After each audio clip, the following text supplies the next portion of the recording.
Assalamualaikum warahmatullahi wabarakatuh. Jadi pada video kali ini saya akan menjelaskan jawaban soal UTS mata kuliah sistem kontrol yang disusun oleh saya sendiri yaitu Nur Syafinas, NIM 081811733008.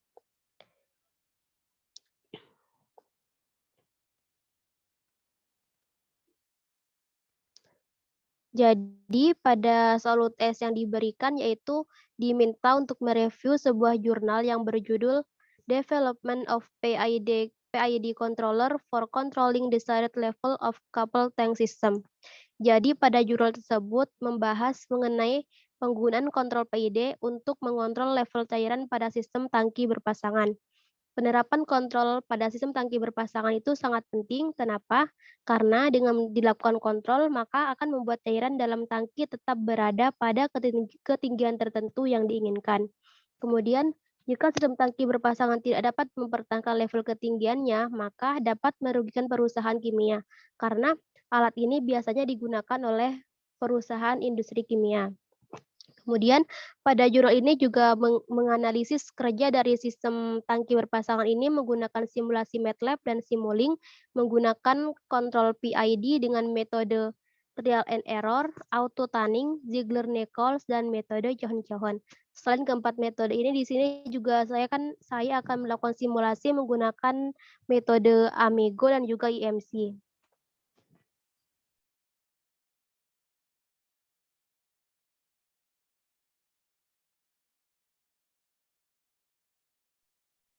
Kemudian selanjutnya di sini prinsip kerja dari sistem tangki berpasangan. Nah, sistem tangki berpasangan ini biasanya digunakan pada industri kimia. Prinsip kerjanya yaitu dengan memompa cairan ke dalam tangki, kemudian cairan tersebut akan dipompa lagi ke tangki satunya. Kemudian tingkat cairan dalam tangki perlu dikontrol serta aliran antara dua tangki juga perlu untuk diperhatikan agar didapat level ketinggian tangki yang sesuai dengan keinginan.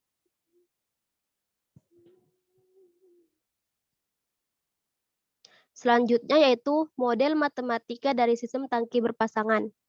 Di sini model matematika sesuai yang ada di jurnal yaitu A1 DH1 per DT sama dengan KI1 min Q01 kurangi Q3. Ini untuk tangki yang pertama. Kemudian untuk tangki yang kedua yaitu A2 DH2 per DT sama dengan KI2 min KO2 min Q3. Di mana KI1 dan KI2 ini merupakan kekuatan pompa aliran pada tangki 1 dan tangki 2. Kemudian KO1 dan KO2 merupakan kecepatan aliran di tangki 1 dan tangki 2. Dan sedangkan Q3 di sini merupakan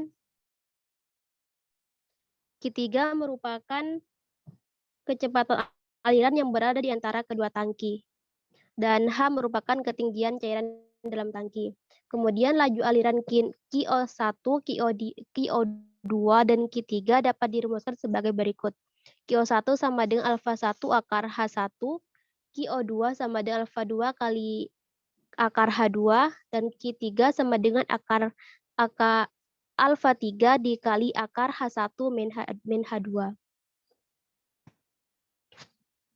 Nah, selanjutnya dari sistem tangki berpasangan tersebut termasuk ke dalam transfer fungsi sistem orde 2 dengan diagram blok sebagai berikut. Kemudian dari diagram blok di atas, dari diagram blok ini dapat diketahui transfer fungsinya. Di sini dirumuskan transfer fungsinya yaitu HS per QS. HS di sini merupakan output dan QI di sini merupakan input. Kemudian H2S per Q1S sama dengan K1 kali K2 per T1S plus 1 dikali T2S plus 1 kurangi K12 kali K21 sama dengan K1 kali K2 per T1 T2S kuadrat plus T1 plus T2S plus 1 min K12 K21.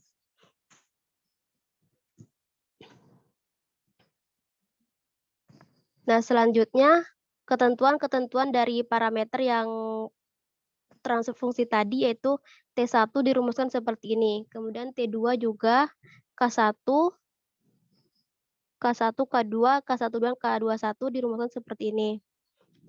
Kemudian setelah itu untuk menentukan transfer function dari tangki berpasangan di sini digunakan nilai parameter yang ada di sini. Nah, di sini untuk H1 diberikan nilai sebesar 17, H2-nya nilainya 15, kemudian alfa 1-nya 10,78, alfa 2-nya 11,3, alfa 3-nya 11,03, A1 sama dengan 32, dan A2 juga sama dengan 32. Kemudian nilai-nilai ini nanti akan dimasukkan ke dalam rumus ini untuk mencari nilai-nilai parameter ini, untuk mencari nilai K1, K2, K12, K21, kemudian T1 dan T2 dan K1. Kemudian setelah nanti ditemukan, maka akan didapat nilai transfer fungsi untuk sistem tangki berpasangan.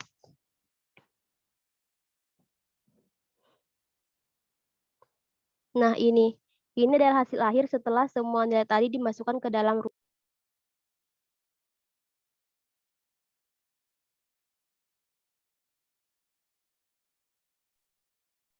Jadi nilai akhir untuk transfer fungsi sistem tangki berpasangan adalah GPS sama dengan H2S per Q1S sama dengan 0,0361 per 36,9406 S kuadrat ditambah 12,1565 S ditambah 0,4514. Kemudian dari persamaan transfer fungsi di atas dapat menjadi dasar untuk membangun kontrol PID. Berdasarkan transfer fungsi ini juga kita dapat mencari besar nilai parameter pada kontrol PID seperti nilai KI, KP, dan juga KD. Persamaan transfer fungsi di atas juga dapat digunakan untuk metode tanning PID menggunakan trial and error, auto tanning, Ziegler-Nichols, Cohen-Cohen, dan juga metode Amigo serta IMC. Nah, sekarang saya akan masuk ke rangkaian sistem tangki berpasangan yang saya simulasikan di Simulink. Sebelumnya kita ke Simulink-nya terlebih dahulu. Nah, ini rangkaian yang sudah saya buat di Simulink. Pertama-tama untuk membuat rangkaian ini, di sini kita harus mencari dulu komponennya di library browser, kemudian nanti tinggal mengetikkan nama-nama komponennya.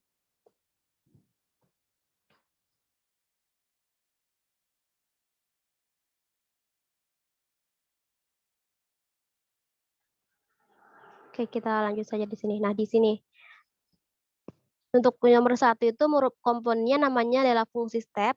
Kemudian yang nomor 2 ini komponennya namanya gain. Kemudian ini ada sum. Dan ini adalah kontrol PID-nya. Dan ini adalah fungsi transfer. Dan ini scope. Scope ini di sini dia nanti akan mengeluarkan hasil plot dari hasil transfer function ini.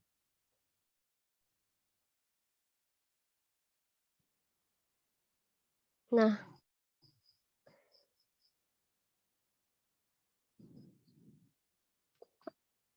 oke. Di sini kalau kita mencari komponen-komponen pada Simulink, tinggal memilih saja sesuai yang dibutuhkan. Nah, selanjutnya setelah membuat rangkaian di Simulink, selanjutnya saya melakukan simulasi pertama-tama menggunakan metode trial and error. Untuk melakukan simulasinya di sini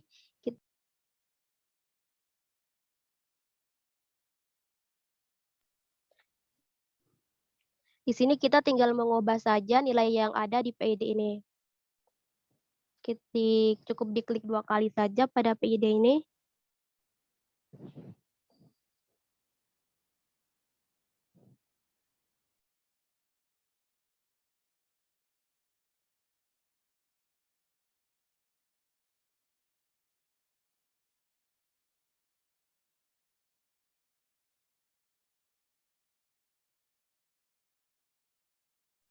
Nah, di sini sudah keluar. Kemudian di sini kita tinggal mengubah saja nilai berapa besar nilai untuk kontrol proporsional, kontrol integral, dan kontrol derivatif. Pada jurnal sudah diketahui bahwa untuk metode trial and error itu untuk nilai kontrol proporsional itu ya sebesar 15. Kemudian untuk integralnya sebesar 1,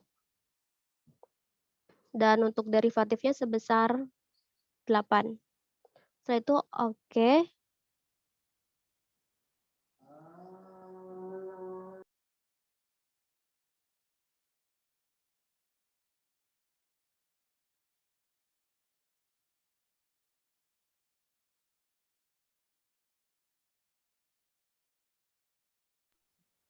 Setelah itu kita simpan terlebih dahulu.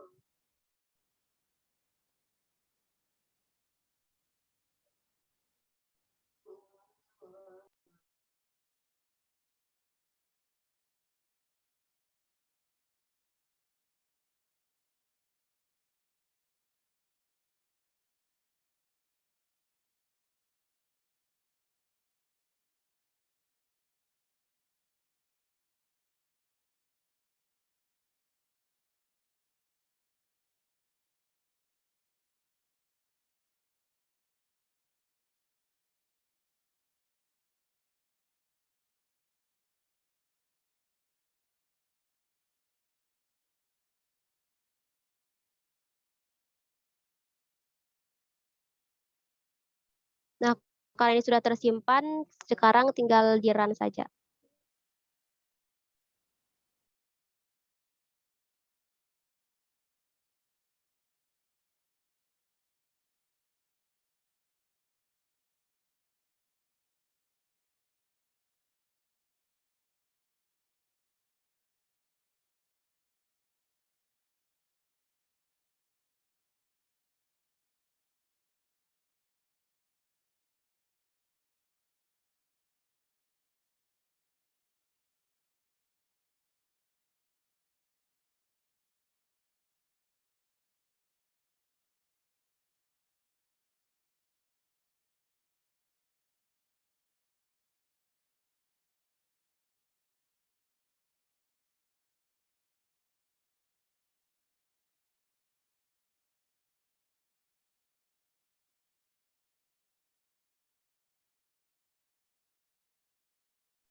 Nah, setelah proses compiling selesai, ini sudah ter-run. Kita tinggal mengklik 2 kali pada scope.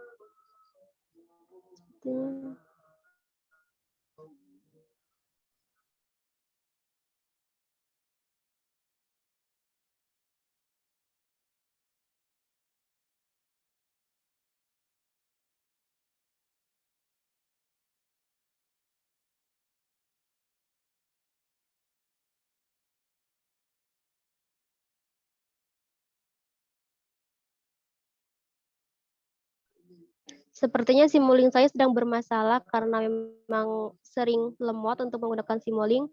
Di sini saya sudah men-screenshot sebelumnya, hasilnya itu seperti ini. Untuk menggunakan metode trial and error itu hasilnya seperti ini.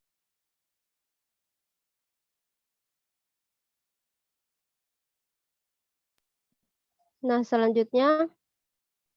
metode selanjutnya itu yang saya gunakan adalah metode auto tanning. Caranya juga sama seperti yang tadi, kita hanya perlu mengubah nilai pada kontrol proporsional, integral, dan juga derivatifnya. Kemudian di run. Untuk rangkaiannya sama saja. Dan untuk metode auto tanning dihasilkan grafik seperti berikut. Grafik yang dihasilkan ini hampir sama dengan grafik yang ada di jurnal. Pada grafik ini saya menggunakan nilai waktu time samplingnya sebesar 60 second. Stop time-nya. Dan kalau ini juga kalau yang metode trial and error, saya menggunakan stop time sebesar 120 second.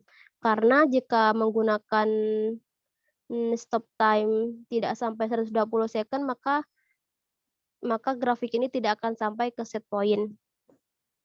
Selanjutnya untuk metode Ziegler-Nichols juga sama, di sini juga hanya diubah nilai kontrol PID-nya. Nah, kalau yang ini kan sudah diketahui dari jurnal, jadi saya tinggal memasukkan saja nilainya. Kemudian didapatlah hasil seperti ini. Pada metode ini saya juga menggunakan time stop sebesar 60 second. Dan selanjutnya untuk metode Cohen juga sama, tinggal mengubah nilai-nilai pada kontrol PID-nya. dan hasil grafiknya akan menghasilkan seperti ini. Pada sebentar, pada metode trial and error ini di sini dapat terlihat terdapat overshoot, tapi overshoot yang dihasilkan tidak terlalu banyak. Untuk nilai settling time itu 1 sesuai yang ada di jurnal, di mana pada jurnal itu di perusahaan tersebut menginginkan agar tangki berpasang tersebut memiliki settling time tetap di 1 sentimeter di sini. Jadi pada metode trial and error masih memiliki overshoot. Nah, metode trial and error ini metode yang paling mudah untuk dilakukan karena tidak membutuhkan rumus matematika atau persamaan matematika. Tetapi metode ini kita hanya menebak-nebak nilai berapa saja yang sekiranya cocok dan sesuai untuk nilai PID.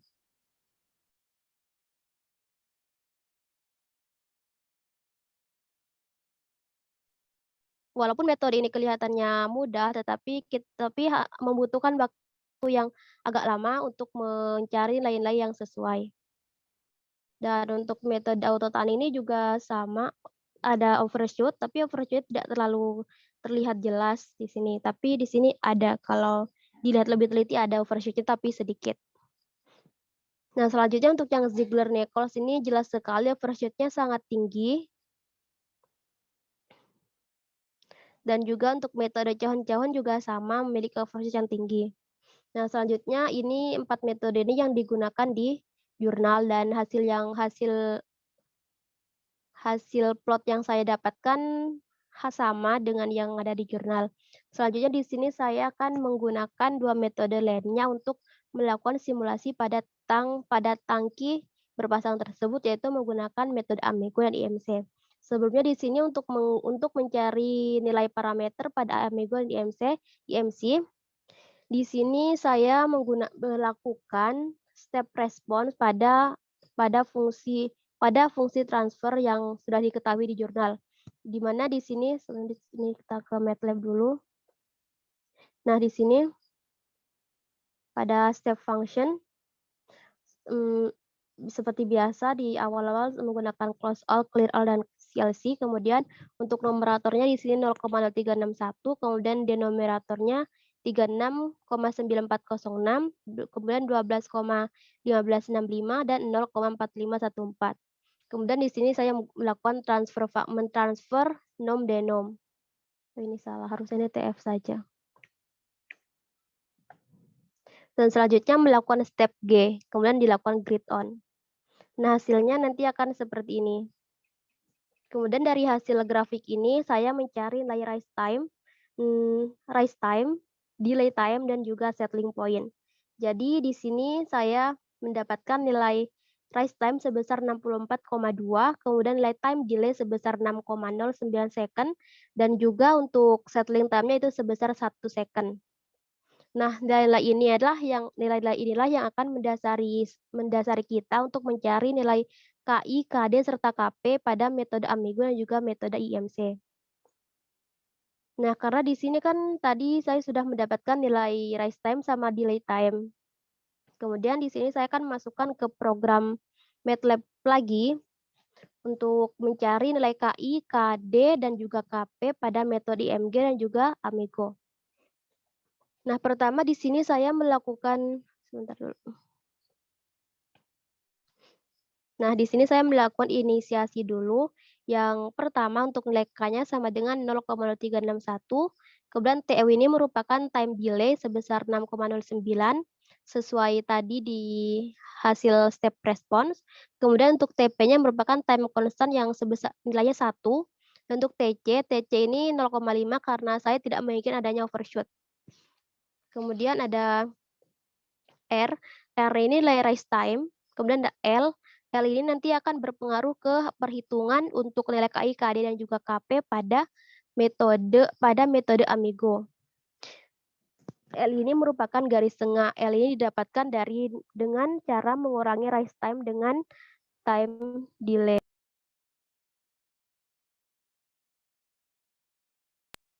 Nah, selanjutnya untuk mencari parameter metode IMC, pertama untuk KP-nya dirumuskan sebagai KP sama dengan 2 kali TP kali TO per TC. Kemudian untuk KI sama dengan 1/2 kali TP kali TO. Dan juga KD sama dengan TO per 2 kali TP. Sedangkan untuk Amigo di sini memiliki rumus yang berbeda, di mana KP dirumuskan sebagai 1 per K kali 0,2 ditambah 0,45 kali TO per L. Dan untuk KI-nya dirumuskan sebagai 1 per 0,4 kali L ditambah 0,8 kali T0 dibagi L ditambah 0,1 dikali T0 dikali dengan L. Dan terakhir di sini ada KD dirumuskan sebagai 0,5 dikali L dikali T0 kemudian dibagi dengan 0,3 dikali L ditambah T0. Nilai-nilai rumus ini didapatkan dari jurnal yang saya baca. Nah, rumus ini merupakan rumus tetap untuk mencari nilai IMC dan juga Amigo. Kemudian dari sini kita tinggal mengeran saja. Kemudian nanti akan didapatkan nilai, sebentar saran dulu.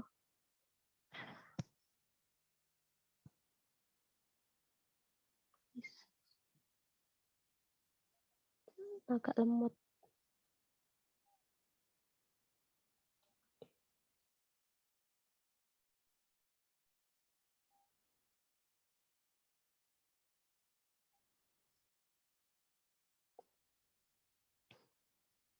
Pokoknya nanti dia akan mendapatkan nilai seperti gambar ini, di mana untuk nilai KP pada metode IMC akan mendapatkan nilai KP sama dengan 24,36. Kemudian untuk KI-nya akan mendapat nilai 0,0821 dan KD sama dengan 3,0450. Sedangkan untuk yang metode Amigo, dia akan mendapat nilai yang berbeda. Untuk KP-nya sama dengan 7,8218, kemudian ada KI sama dengan 0,0352 dan KD sama dengan 7,52222. Nah, dari hasil ini kemudian nanti saya akan kembali lagi ke Simulink. Kemudian dimasukkanlah nilai KP, KI dan KD ini pada kontrol PID. Dan akan mendapatkan seperti ini. Pada kontrol PID untuk metode Amigo, di sini dimasukkan ini adalah KP, ini KI, kemudian ini KD. Dan hasil plotnya adalah seperti ini. Di sini tidak ada overshoot karena memang saya masukkan TC-nya sama dengan 0,5. Selanjutnya untuk IMC, oh tadi ini berarti Amigo. Ya benar ini Amigo. Untuk IMC juga sama, tinggal mengubah nilai KP kayak juga KD-nya, dan akan didapat hasilnya seperti ini. Di sini juga tidak ada overshoot. Nah, selanjutnya di sini adalah merupakan kesimpulan hasil dari percobaan yang telah saya lakukan. Pertama, untuk metode trial and error, di sini untuk nilai KP-nya sama dengan 15, KI-nya sama dengan 1, dan juga KD sama dengan 8, maka didapat ini waktu dia sampai ke settling point sebesar 84,40 second, kemudian untuk delay time-nya sebesar 24 second, dan persen overshoot-nya sebesar 6,86%. Dan untuk auto tunning, di sini didapatkan untuk TC-nya, untuk waktu dia sampai settling point yaitu 1 sebesar 53,30 second, kemudian delay time-nya sebesar 9,14 dan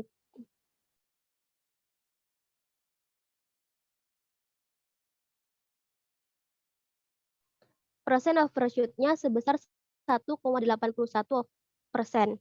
Dan untuk Ziegler-Nichols di sini untuk waktu agar dia sampai ke settling point itu dibutuhkan waktu 32,10 detik, dan untuk delay time-nya sebesar 3,29 dan overshoot-nya sangat besar di sini 38,50.